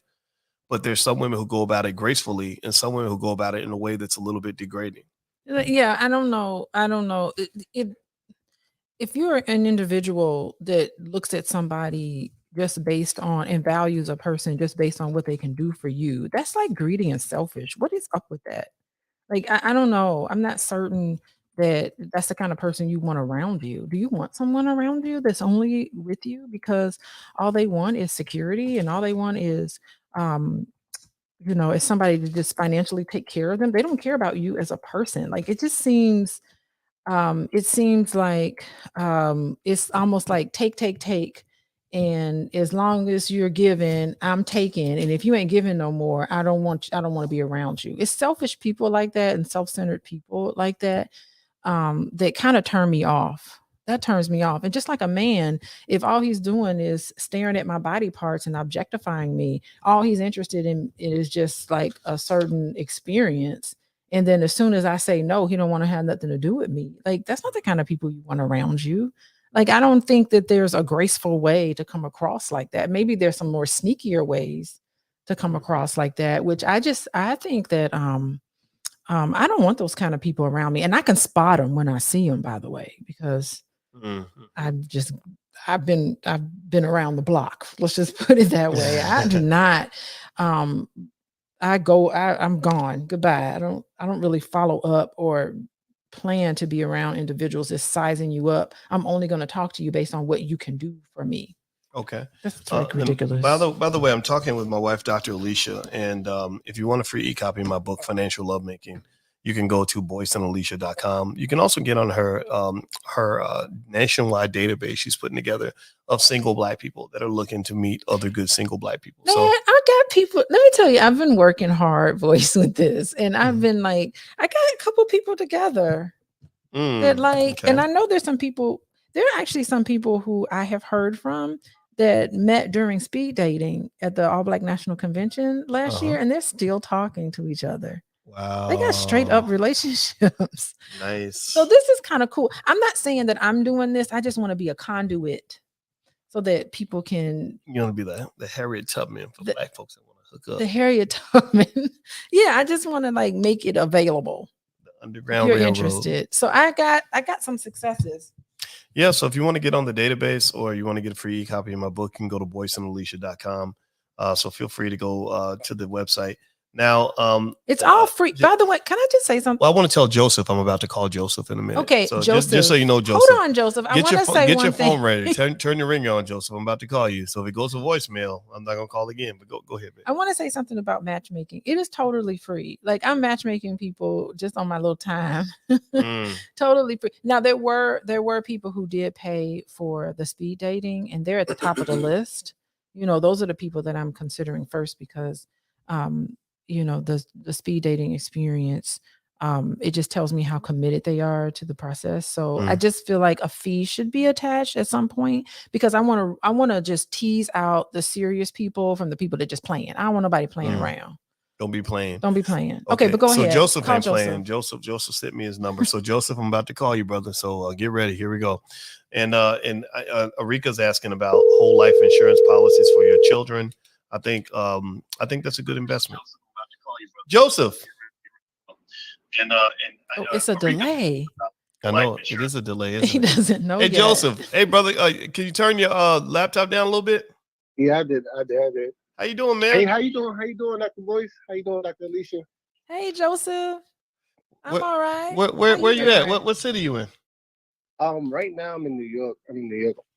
Oh, 347. That's right. Yeah. So what can I help you with, brother? So I was just, going to tell you that you've been a big role model to me. I've been following you since 2020, I believe. You got me into the stock market, and I've been, into finance since then. Ever since I, heard you speaking about, getting into stocks and all that. But I would say this though, I kind of fuck. Can I curse? I can't curse. Go ahead, man. Go ahead. So you fucked up. I kind of fucked up. I'll say this. I gave my money away to the white man, and did a lot of stupid shit. What do you mean? Like when you gave your money away to the white man, what do you mean by that? So when I got into the stock market, that's when the whole AMC, the GME thing came about. And I'm young, I was young at that time. I was 22 and I didn't know what investing was. So they got into my head, and I thought money just came like that in the stock market. So I started to get my money away by doing options and gambling and stuff like that, which I thought was investing, which is not. I learned my lesson. But crazy thing is that people get on here and they listen to you. Like I listened to you since 2020, and I was watching videos, but I wasn't following your steps and advices at the same time. It was kind of weird. And what I realized was that it was me as a problem, but it was my friends as well as people I was following too as well. So I would listen to you every day, but I would get on my stocks and gamble and stuff like that, and watching videos again. I'm like, yo, like why am I not investing? But I'm gambling. But I'm trying to compare the two, and it's not working. But what I realized is like you have to be content with yourself. And I wasn't really being real with myself, you know. And I started watching other videos as well, all kinds of creators about stock investing and stuff like that. They was doing the same thing they used on. They used, you know, long-term investing, and that was the go-to. And what I realized as well is that I didn't build a foundation as well with having, you know, blue chip stocks and long-term stocks. I was just, you know, just thinking that, all right, if I gamble this certain amount of money, then I'm gonna start doing long-term investments, which is the wrong way to go about it. And I didn't start small. I didn't, you know, I wanted to go big. I wanted to make 10,000, 20,000. I wanted to go big or home, which, you know, was costly to my financial account. So right now, 24 years old. I don't want to ramble, but right now, 24 years old, and you know, I realized that you really need to build a foundation to be successful as far as, you know, investing in the stock. So if you want to play long term, play long term. But if you gambling, just know that you get into a rat race. You're not really building a long term foundational wealth building. You know, whatever you do is not long term. Okay. So, all right. So Joseph, I'm going to answer your question. I'm gonna go and let you go and then answer your question now. You gave me a lot to think about. So thanks for calling in, brother. And no problem. I'm going to respond to your question right now. All right. So here's what I'm hearing with Joseph. Joseph, and feel free to pop in. You know what, babe, on, you know, just from a therapist standpoint. Because actually, in our options income program, you know, you agreed to do financial therapy for families and individuals, which I think is really important because economic psychology and money mindset is very important. In order for you to build wealth, how you think about money, your money attachments, you talked about secure attachments, things like that. You've educated me on a lot of things like financial trauma, financial anxiety, things like that, are really important to understand the wealth building process. And so what I'm hearing with Joseph is, number one, he's 24 years old. And I would say, Joseph, you know, don't feel bad about making a mistake at 24. I mean, join the club. You know, all of us, how many of you in the chat, give me a yes in the chat if you look back at when you were 24 and say, oh my God, what was I thinking? Why did I date that person? Why did I why did I why did I waste all my money? Why didn't I finish school? Why did I do blah blah blah? Like, that's life, right? You know, and that's how you learn. That's how you get better is, you know, when you're young, you just do things that are different from what you're going to do when you get older.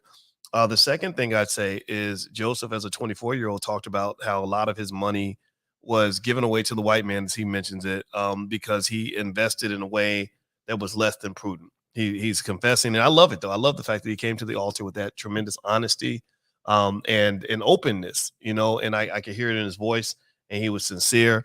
And what I love about this brother, which tells me this brother is going to be very successful. Joseph, if you're listening, you're going to be a millionaire one day. Let me tell you why. You're going to be a millionaire because you're learning from your mistakes. You're owning that shit, and then you're learning and you're using it to make yourself better. You're doing what I call this paying tuition in the school of life. You had a costly lesson that you learned, and that lesson is going to stay with you until you are old and gray. You know, there are things that happen in my life at 24, 25 years old where I said, okay, I paid a big price. I did something that was stupid. It put me in a bad situation. I ain't never going to do that again. And now, years later, I look back and I say, man, I'm so glad I went through that. I'm so glad I messed up on that, because now I have had such a better life than I would have had if I hadn't made that mistake, or if I'd made a mistake later. So to get more specific, and Alicia, I'm gonna let you kind of chime in on this too. First of all, forget the past. You know, the past is over. The mistake Joseph made by overestimating the amount of money that he could make in the market in 2020 was a mistake that was made by millions and millions and millions and millions of people.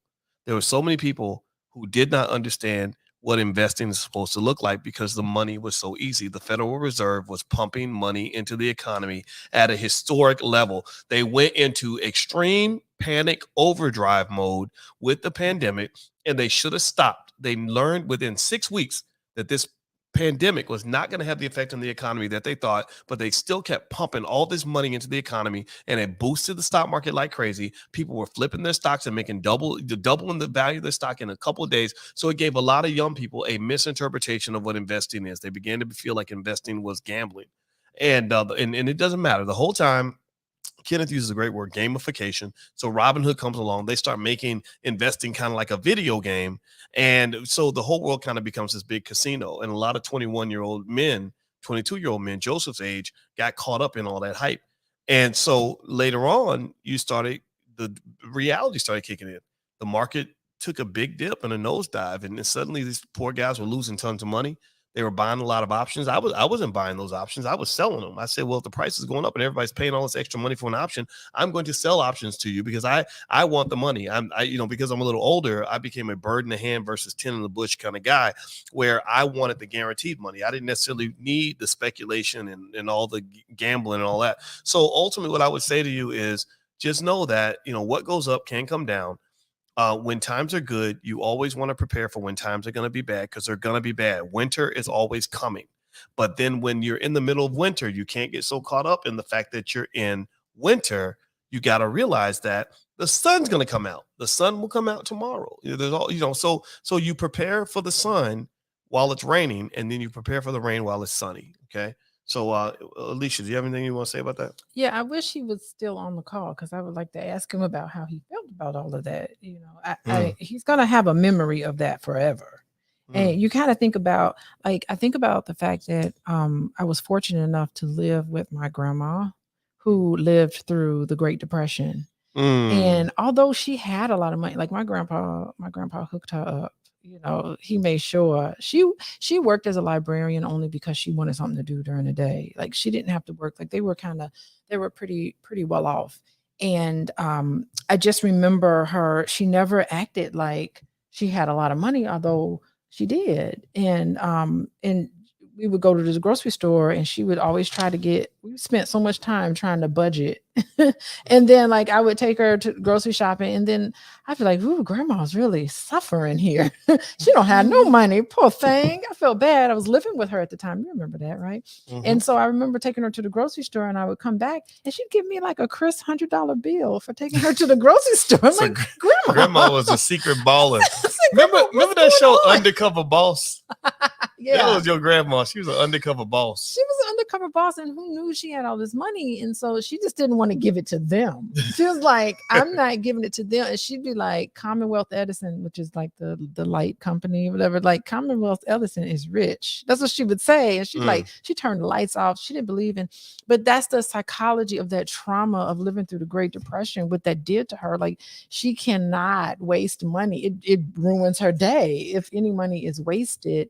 Not that she was extremely cheap or whatever, because she had mink coats and they flew. I mean, my grandparents traveled all over the world. They flew the 737 back when it first opened up, and people wore 3-piece suit to get on the airplane back in the day. So she had her little hats and stuff, but it was just interesting how she was locked into this sort of mindset where she did not believe in wasting money or spending money and wasting money on giving it away. It was just a big thing. So I'm wondering if some of the people who are feeling it in the stock market, what it's doing to them psychologically, are they going to go forward kind of way more cautious? Or are they going to not even participate at all? Well, everybody in the chat, let me know, when you saw the market dropping, did that give you anxiety? Did you feel maybe sad and depressed? Did you feel fearful? What were your emotions during that? Because I think we don't talk enough about the psychological impact of watching your money drop. In economics, we talk about something called a wealth effect, where people there are times where they feel rich and times where they don't feel rich. Like that song, Just Got Paid. Friday night, right? So because you just got paid, it's like, I just got paid, So you really feel like, it seems to be, or not seems to me, I know this is true. When you have money in your pocket, you feel like a different person. It really, takes your mind to another level, and that's because money releases that dopamine. Right. So how do you feel, Boyce? I mean, one thing I noticed, because I watch you on your app or whatever, one thing I noticed, as soon as you lose money, everything goes red. Like, why the color red? Like, it just it gets at the red is connected to our root chakra, right? So it gets into our safety and security is kind of just in the red color. Like, I'm in the red. Like, red is synonymous with everything just got messed up. It's just like my safety is messed up because it's in the red. And what's interesting, I noticed looking at your app, is that when everything is going much better, it's in the green. And green is the heart chakra. Okay. And that color resonates there. So you just feel love. You feel like, oh, I love the world now. So you think that Robin Hood was thinking about chakras? They know exactly what they're doing when they pick those colors, boys. Really? They just know that we don't know. Wow, very interesting. Yeah. That's heavy. So I think that psychological part is really important for people to understand, and the ability to really calibrate your emotions as an investor, I think, is a critical part of your wealth building process. You have to know how to roll with the punches and not freak out when things are going good. You can't just get to the point where you're so caught in the moment that you think it's always going to be good, because that's how people go broke. Like a lot of rappers and athletes, they think Will Smith talked about how when his first album came out and he made all his money, he thought that was just the beginning. He thought he was just going to keep making more and more money. And then the second album, he borrows against it and he goes and spends all the money. And then the second album comes out and it flops. So he had planned in his head like he was always going to make money, and he learned that that's not the case. But then on the other side, sometimes when we go through an experience where we lose money, we get paralyzed by fear, and then we miss opportunities because you're scared to jump back in there. And that's where a lot of Black folks lose a lot of wealth, is because when we see headlines like stock market crash, blah, blah, blah, blah, it makes us feel like, okay, I'm not going to mess with this because I don't want my money to crash. Yeah, I mean, you have to go into it knowing that you're going to have ups and downs. I'm gonna have ups and downs. Where you're going to win, you're going to lose. That is something you cannot stop. It is a universal law, right? So it's not that you cannot alternate. You have no power over there are certain things in your life that you have absolutely no power over. And what you have no power over is the fact that things will go up and things will always go down. And so you have to decide, what are you going to put your focus on? So what Will Smith should have focused on was, I'm going to make good music. I'm going to make sound music. I'm not going to think about how much money I possibly have made. I could make from this. I'm just going to do and make money. And then we'll see, like, success and stuff like that should be a byproduct of all of the hard work that you're doing. So you should just be interested. I'm just interested in picking the best.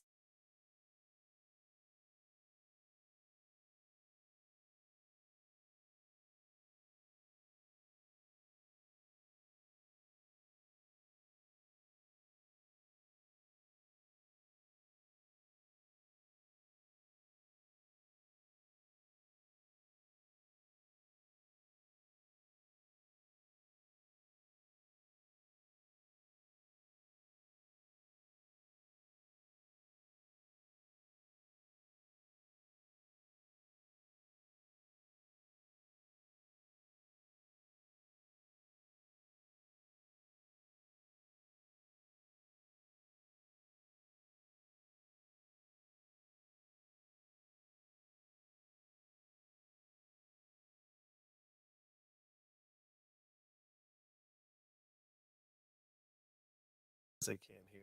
Here we go. Let's see. Can you hear us now? Give us a yes in the chat if you can hear us. Okay. You know what happened? I'm learning how to use this new equipment, and my whole laptop just totally froze. Oh, so it's a hardware. You think it's a software or hardware issue? Yeah, I think we're getting yeses. I think they can hear us now. I think we can be heard. Okay. Yeah. What was the last thing people heard? I thought it was on a roll and you didn't even tell me. I looked at your computer. No, well, it was only the last like 20 seconds. No, it was longer than that. I was sitting on the laptop kind of furiously trying to like punch the buttons and get it back up. And I was like, I don't want my wife to see that I messed up. So, because I was trying to impress you, you're a pretty girl. I want to impress a pretty lady, but I totally messed it up.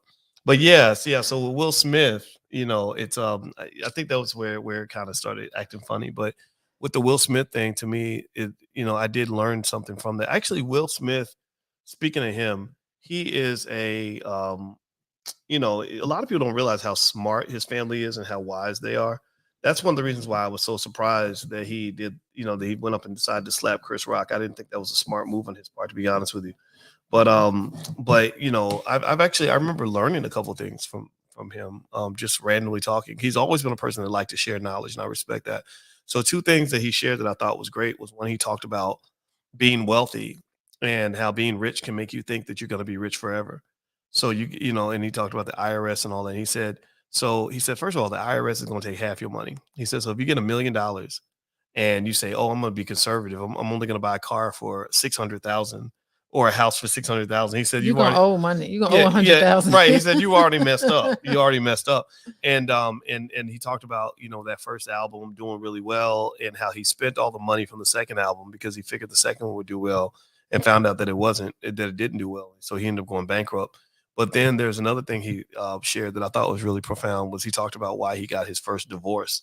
And he said that the reason he got divorced the first time was because he was so into his career. He felt that if he put all his energy into his career, he could give his relationship whatever was left over. And he said that if you're ambitious, you have nothing left over. So your relationship is going to fall apart because you're not putting anything into it. And that's what I learned, that whatever is important to you, you have to invest in that thing. You got to have that list of things that matter, maybe your top 5 things, and pour into those 5 things all the time. It might be your kids, your career, your health, or whatever. That way you've always got time for those things. Do you feel like, you're in my top 5? I know I'm in your top 5. Do you think you're number 1? I don't know if I'm number 1. I don't need to be number 1. What do you mean? I don't need to be number 1 in your whole entire life. I'm okay with being, you know, like a participant in. Just a participant. Yeah, like I know you matter to. I know. I matter to you. Like, do you think like I don't know. I don't know how people feel. Like, we're married. You're my first of kin. Yeah, that's true. And then I'm your first of kin. That's so true. If anything happens to you, they're gonna come to me first. That, you know, if anything happens to me, they're gonna be looking at you. They ain't gonna look at my mama. They definitely ain't gonna look at my kids. Right. They're gonna look right at you. You are first of kin. Well, before I call Michael, by the way, Michael Raymond, I see you in there. Michael Hollingshed. Before I call Michael, I will say that, you know, I don't need to just always get this constant confirmation that I'm number 1. Like, I know I matter. I know I add value, and I don't necessarily need you to constantly reinforce that to me. Well, I just want to let you know that you are not being valued. You know you matter. You know you are of value. It's not contingent on that.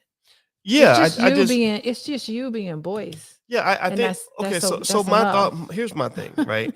I think when you say, "Are you number 1?" That's like a ranking.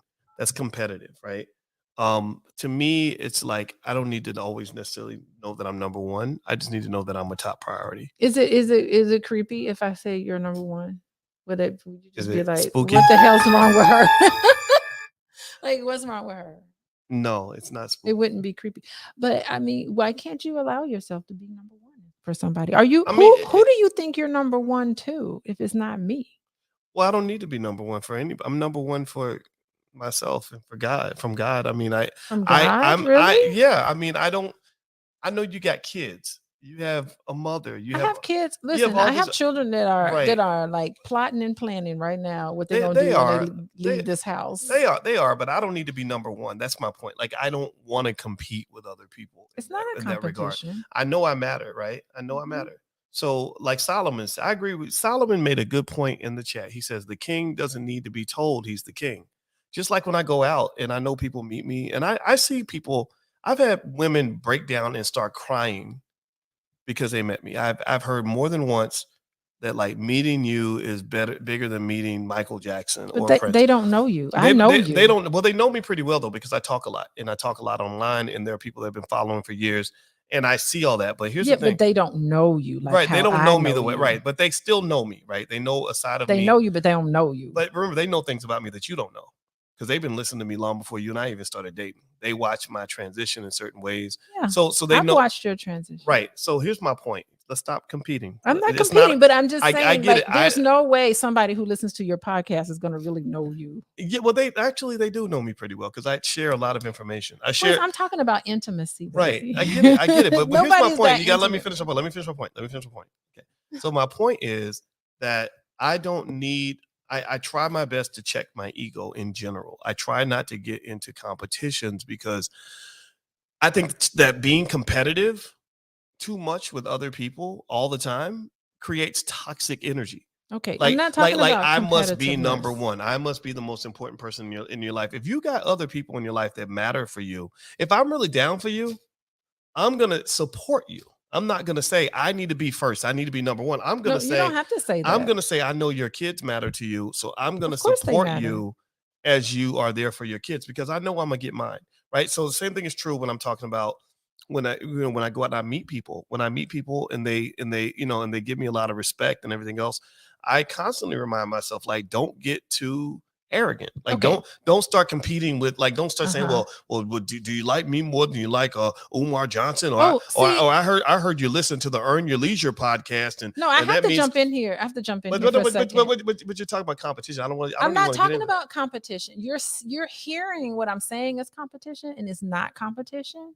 Mm-hmm. What you're hearing is that there's a competition, but what I'm saying to you is you deserve to be number one to somebody. Why? Why do I need to be number one? Because why can't I just be top 5? You deserve to be number one. Why do I mean?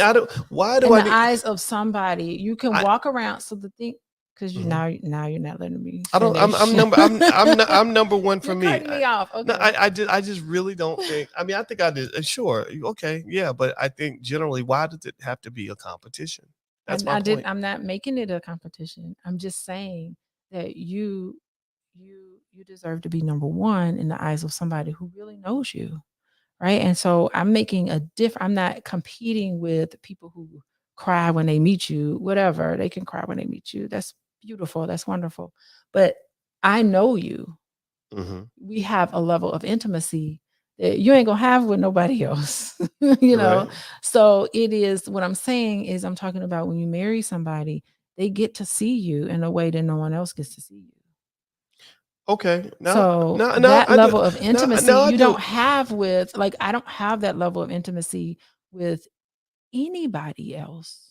I see it as being different. I see it as being different kinds of intimacy. Like it wouldn't surprise me, for example, if your mother knew things about you that I don't know, that I will never know.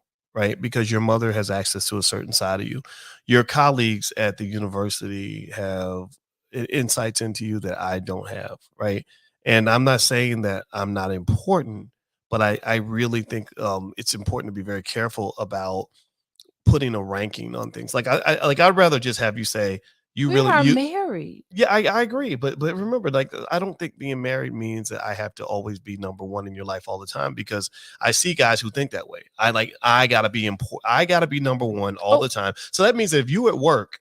And hold on, wait, no, but I get it. Okay, but let me tell you my interpretation. It means, like, if you're at work and your boss says, I need you to do this assignment, and I call you up and I say, I need you to come home and have sex with me. And you say, but babe, I got to do my job. I got to go to work. And I say, but ain't I number one? I'm number one. Is your boss more important to me? That's not what that means. Do you care more about your boss? Are you trying to sleep with him? No, right. That to me is a problem, right? So instead I would say, okay, well, you know what? You got to go handle your business. And because I support you, I want you to go handle that. But because I know eventually I'm going to get mine. That's my philosophy. Okay. So I want you to really listen to what I'm saying. The person you marry, the person that you're married to, there is no relationship that could even come close to the type of closeness that we have with each other. Like, we have a closeness, Boyce, that is the intimacy that me and you have is something very, very unique. And I agree. It is extremely unique. So it's not like anything else. And so that level of closeness you don't have with anyone else. So what I'm saying is that it's not a competition. It's just that in the back of your mind, you can always know I am number one to my wife. Okay. And it's not a competition because I can still do my job. I can still be a mom. I can still be a daughter. I can still do all, and you can for sure do all the other things that you need to do. But in the back of your mind, don't think of it as a competition. Just think of it where, you know what? My wife knows that I'm number one to her. And she's number one. She's number one to me. So it's not that I'm never compete with your time, with any of the other things that are important to you. But I'm just saying that level of intimacy, because we share things with each other we wouldn't share to anyone else. Lewis wants to know why you still hating on Kevin Samuels.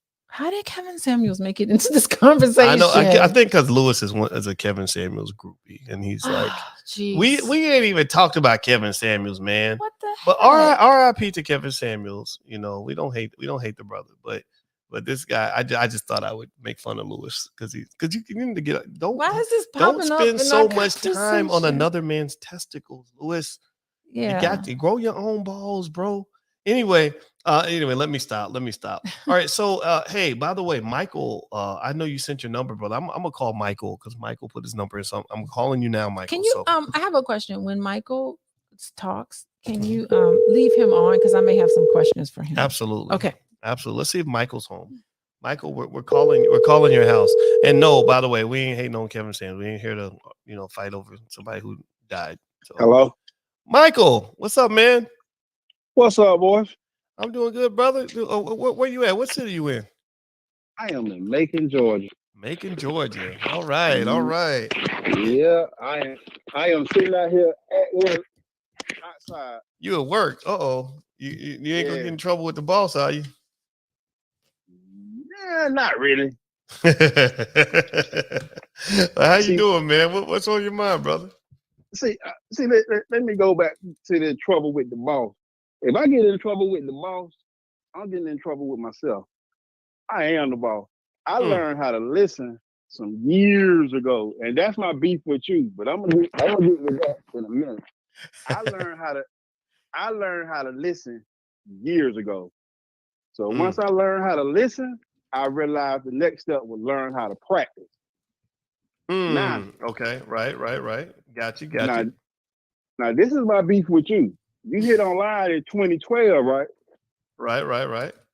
You should have started in 2007 when I had a whole lot more money to play with. You was late. But I ain't, I'm gonna leave it at that. How you doing, Miss Alicia? I'm okay, Michael. How you feeling? I like to hear that you're the boss. Yeah, I'm my own boss.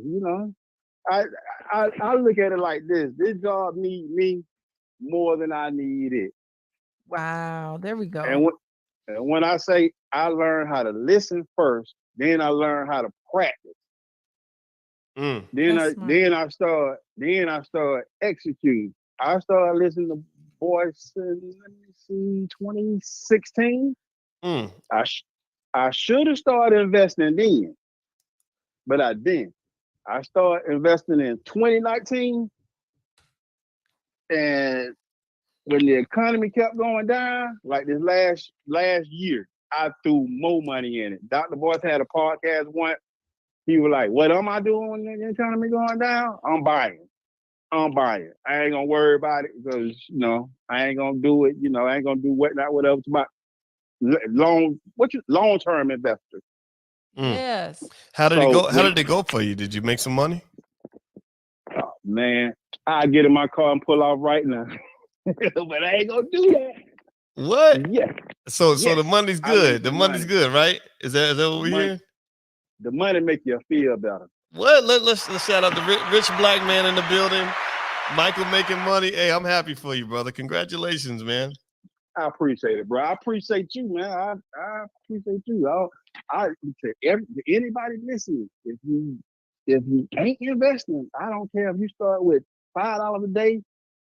I listened to you, and you said $5. You was over and over. You were like $5 a day, $5 a day, $5 a day, $35 a week. I said, okay, I'm a little late in the game. So if he's saying $35 a week, I started investing $90 a week over 4 years ago. So if you were doing $90 a week consistently, Yeah, you stacked up some bread, man. Yeah, he can get in the car and drive off if he wants to. My brother, man. That's man. You are the Black American dream, man. I'm very happy for you, Michael. I appreciate that. I appreciate you, man. I ain't trying to sound like the dude that was riding Kevin Samuels, but I might get on yours a little bit, man, because I really appreciate it. I mean, talking about life-changing information that actually works. That's the first time I picked somebody up from the internet and tried what they said. Wow, man. Well, it's well, I'm really happy to hear that, man, because I think I just think as Black men, we could do anything we put our mind to. We put our mind on that money. I think we can do it better than anybody else. And everybody who's listening, the $5 a day thing that Michael's referring to is the $5 a day investing plan, where you can retire your kids. You can put yourself ahead of the curve. Just go to blackmoneyminute.com. The book is free. So, Michael, did you have any closing thoughts for us before you bounce out, brother? Do I have it? Dr. Alicia, she said something about 2 months ago that I never. It took about a week for it to resonate with me. Y'all was talking about the Will Smith and Jada thing. And it took about a week to resonate with me. It saved my marriage. I appreciate Dr. Alicia. Y'all right with me? What did I say? You said something to the effect like, the first person, I'm paraphrasing here. The first person you should point the finger at before you pointed at anybody, pointed at yourself, because you were responsible for your own self, and whatever position you're in that messed you up, your decision in the past guided yourself to it. So before you check anybody else, check yourself. You said that in so many words. Wow. Okay. Once I checked myself, I realized what my wife did wasn't so bad because I brought that energy into the household. Yes, I love it, man. I love it, brother. It's all good. Well, congratulations to you, Michael, man, and it's great to meet you. And everybody, let's clap for Michael. Yeah. Doing well, very nice. Take care, brother. Tell the wife we said hello. Yes. Shout out to the Black women that love us despite our imperfections. All right, so I think that we have had a good 2 hours of fun with our new podcast equipment. It's been going on for 2 hours. Yeah, well, I started off with Taylor, the baby, and me and her were hanging out, and then you came in and took her place because Taylor had to go, and so we had a good time, and I want everybody to know how they can kind of follow up and remain connected. If you go to boyceandalicia.com, you can get a free e-copy of my book, Financial Lovemaking. You can also get on Dr. Alicia's database. She's building a database of Black singles. If you're looking to meet somebody and you don't mind doing a long distance relationship with a quality person, just go to boyceandalicia.com. It's totally free to get on the database. And also, if you want to follow up with what Alicia does with couples and things like that, you can go to coachingwithdralicia.com. So that URL is right there for anybody that wants to follow up. So I want to say thank you, everybody, for hanging out with us. We're going to do more of this. I assume y'all liked it. Let me know if you enjoyed the call-in feature, or it's not really call-in. I had to call them. I still haven't. I got to figure out how to get my Google Voice number to work. Okay. Yeah. So, I hope you guys enjoyed this, and it was really fun talking to you. And we'll be back a little bit later. So, take care, everybody. Bye, everyone. All right. So, love you. Peace.